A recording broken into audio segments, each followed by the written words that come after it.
Hello and welcome to another video. Now, you're probably surprised. Why has a meteorologist drawn a pineapple inside of a diamond? Now, I'm gonna give you about 15 to 20 seconds to try to guess the image's meaning. Ready, set, and begin.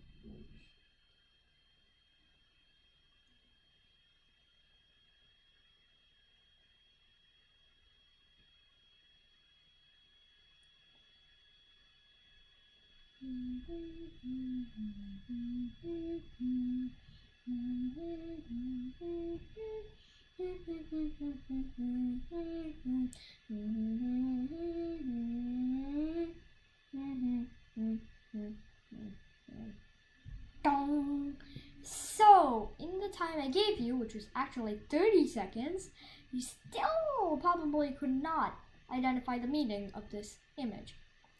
What it is you probably only got it if you live in the New York City area. The New York City subway system, they denote their express trains as in a diamond.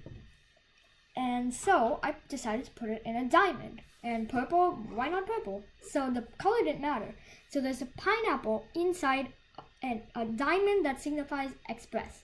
Now pineapple, there's no meaning for the pineapple. Pineapple is just pineapple. So this image's meaning is Pineapple Express. So the Pineapple Express is the topic of today's video. And the Pineapple Express, well, on the contrary to the storms in the northeast that we've been talking about in the last few videos, Pineapple Express happened on the west coast. And in fact, anywhere along the western edge of North America. So you have your Aleutian Islands coming down here. And first, you need a strong jet stream, an upper level jet of air that goes in the path somewhat like that. If I'm going back to referencing here, that's the border between North America and Canada. I know that's off. And that's the border between North America and Mexico. And then there's the Gulf. And then Central America's down here. This is just a rough drawing. That's why nothing's actually how it's supposed to be. Mexico ends there, actually. So, yes. You get what I'm trying to show, but there's one more piece that's missing in this. Can you spot it? I'll give you a hint. It's an archipelago of 126 islands. They're found in the middle of the Pacific Ocean. They're volcanic islands. Alright, that probably gave it away. If you haven't got it by now, probably get it by the shape of the islands I'm drawing. Good old Hawaii. Hi, Hawaii. Nah, that's just a lame joke. Anyway, the waters around Hawaii are extremely warm year-round. Meanwhile, while the jet stream is setting up, the waters near Hawaii are staying warm, a thunderstorm is brewing in the western Pacific Ocean and working its way eastward. Now, because it is a thunderstorm complex, it is being fed by warm air that I'm going to denote here in purple. A warm moist water and air ahead of it. A small stream of moisture. Now, as the thunderstorm complex begins to work its way east is this way. As the thunderstorm complex begins to work its way east, here comes a low pressure system above the jet stream. Now, the jet stream is taking on a new shape. it's going to sag beneath the low pressure system. That eventually, when the low pressure system strengthens on its way across the Pacific Ocean and lands here in the Pacific Northwest of the United States and the British Columbia area of Canada, it would become so strong that its pull in that direction would pull the jet stream down that way. As the low begins to strengthen, the thunderstorm complex has made it all the way to the warm waters of Hawaii that I was talking about earlier. Now the warm, moist air and water feeds into the storm, pulls up into the rapidly intensifying low pressure system that spins that way, and gets pulled into the cyclonic storm and gets suctioned straight in to the southwest region of the United States.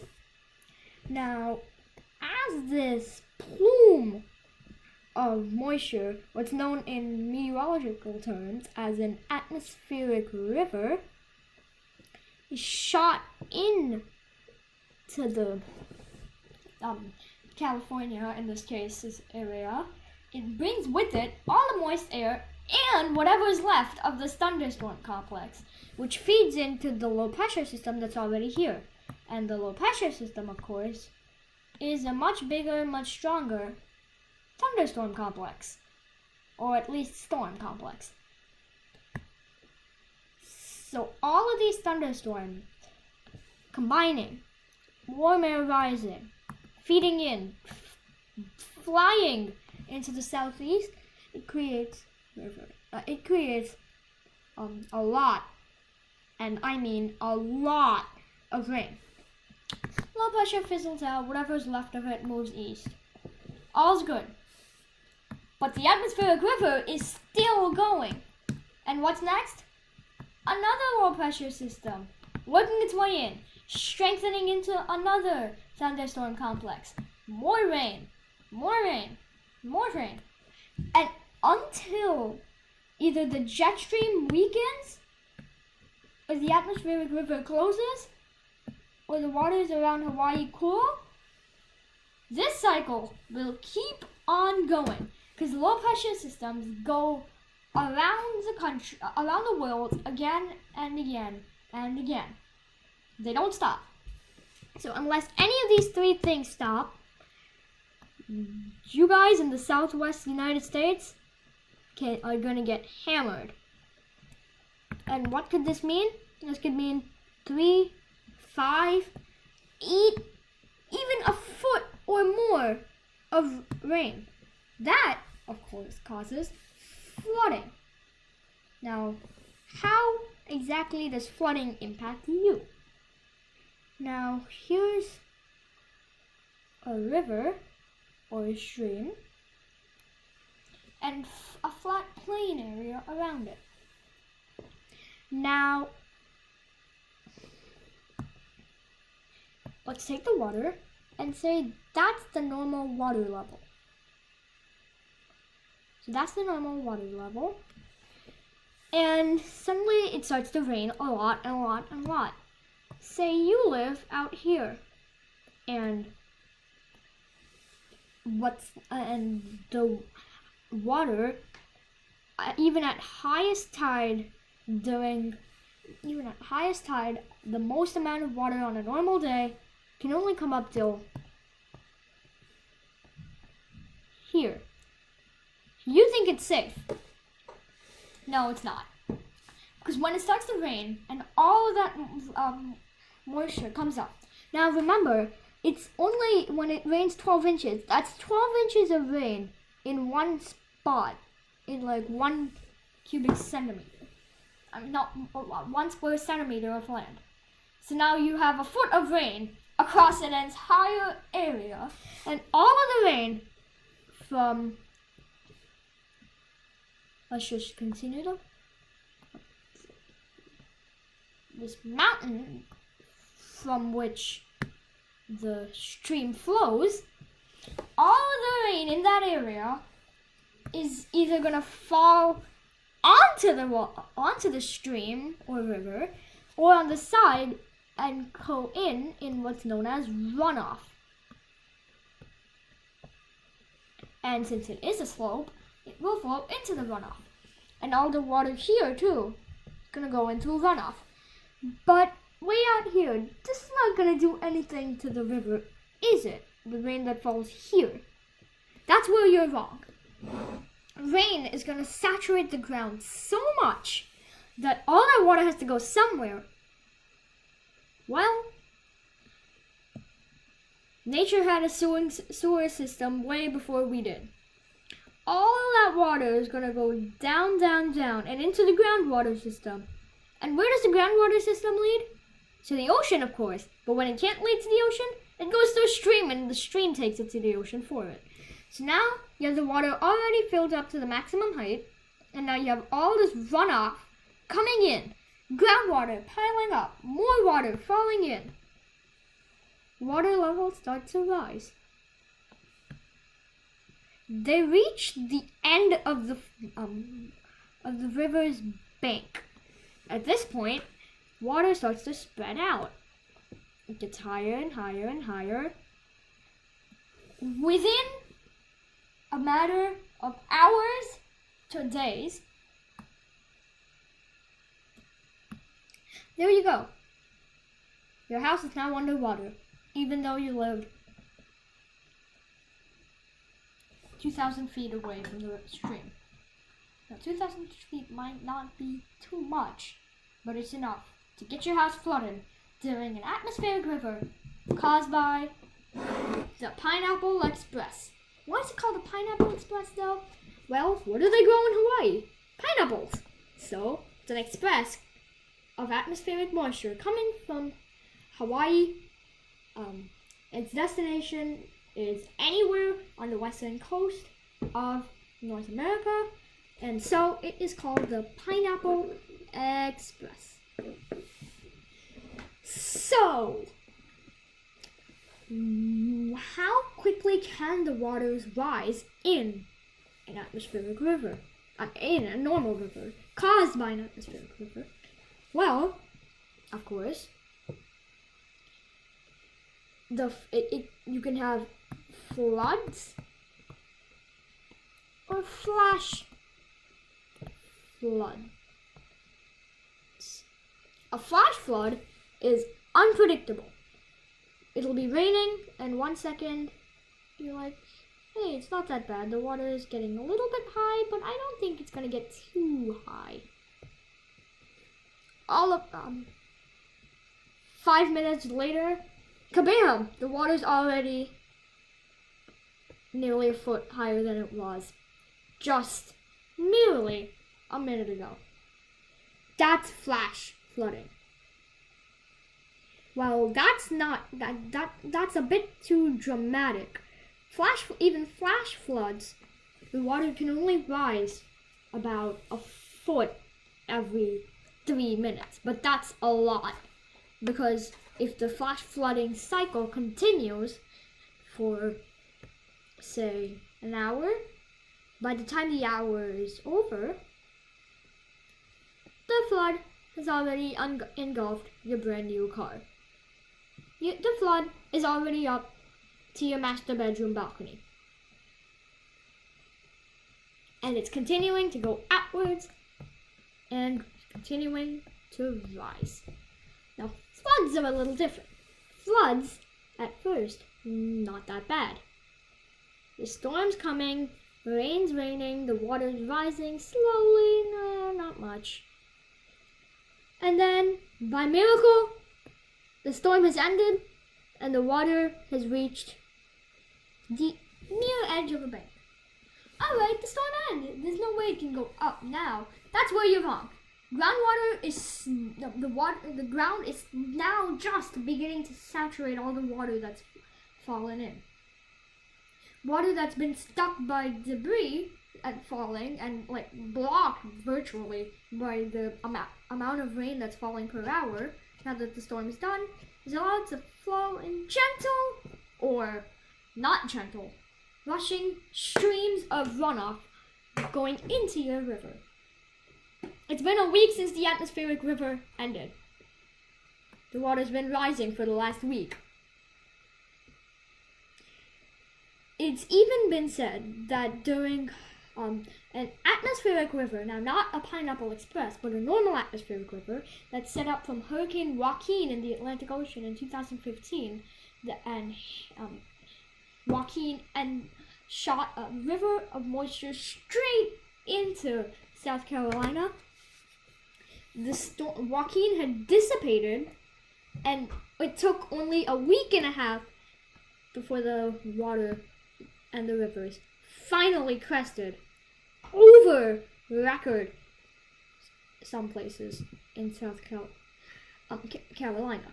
Now, they're both very dangerous. You can't be like, oh my god, floods are much more painful because it's slow and steady and like that. But flash floods are dangerous too. So 1 second you'll be driving along the road, and then you'll be like, oh, there's a bridge I always cross on my way home from work. So you're driving and you see to your side that the river's water content is getting higher and higher. Time you make it over the bridge, there's 2 inches of water flowing straight across the bridge. 2 feet of water is all it takes to lift a car right off of its axle and send it rushing downhill. Now, since this video was talking about low pressure systems and jet streams, I'm going to quickly shift gears to a quick question I was asked by one of my family members. How come in the Northeast, now we're back to the Northeast and Mid-Atlantic, so that's all I'm saying about the atmospheric river and Pineapple Express for this video. So back to the question, what in the Northeast and the Mid-Atlantic, how come all of a sudden in the springtime, when we change over into spring, we don't get any snowstorms, if not like 1 or 2. But then we don't get any severe weather, really. Now, the United States of America does get hit with severe weather, but the way the calmness in the Northeast, which is what I'm going to call it, sets up is a little different. Now, over here is the Canadian-United States border. The jet stream on this map, not even visible, way up in southern or central Canada. Over there, and then maybe coming down over here. Now, the reason why it rises is because in the springtime, because of the ground heats up more because of the way the sunlight is hitting the earth. And so, warm air rises both literally and on the map too. The warm air, because it's hotter here, it begins to spread up northward, pushing the jet stream out of the area. Now, you have what's known as a blocking high pressure system that sets up over the East Coast. High pressure systems rotate clockwise, keep the air nice and warm, and as I said, they are blocking high pressure systems. So, keeps all the storms away. But then as June, July, and August set in, especially August in this case, as August sets in, the warm air is still rising, but so much is rising because it's so warm now that something odd starts to happen. This odd phenomenon is that blocking high is now the Bermuda Azores high that steers hurricanes in the fall. The Bermuda Azores high is sitting out here. You can barely even see it. So what happens is, as that jet stream begins to lever out and begins to drop a bit, the blocking high moves out, and now the entire Northeast is vulnerable to whatever nature throws at it. And what does nature throw at it? I mentioned earlier about that constant stream of low pressure systems that keep hitting the northwest no matter what. Yeah. So what happens? Nearly every day, you're going to get a cold front that sets up over a low pressure system. Thunderstorms galore all across the country. And so that's why at first it seems like nothing happens in the Northeast. It seems calm. And then thunderstorms galore across the country. So that's about it for this video. Thank you for watching, and make sure, if you haven't done so yet, please subscribe. And thank you to the surprisingly 17 people that have subscribed to my channel. Special thank you for you guys. Especially, I know there's some of my friends who keep coming back every time I post a video, just so that they can see the video, just to be A, a good friend, and B, they actually like the topic. So any of you guys, whether you're my friend or not, please, if you have a question, make sure to ask the question. If you ask the question, you will get an answer on either one of my videos, or if you have a question about a major event and it's major enough for me to be doing a live stream about it, I will be answering your question live. And if you ask it in the comments of one of my videos, which I guess that's the only way you can ask it, when you ask it in the comments of one of my videos, I will, if I'm doing a live stream, respond to you that thanks for the question. I will answer it during my live stream or during my next video. And please don't hesitate. Even if you say you're going on a vacation and you want to know the weather, say you're going on a vacation. I know I'll get a lot of these before spring break.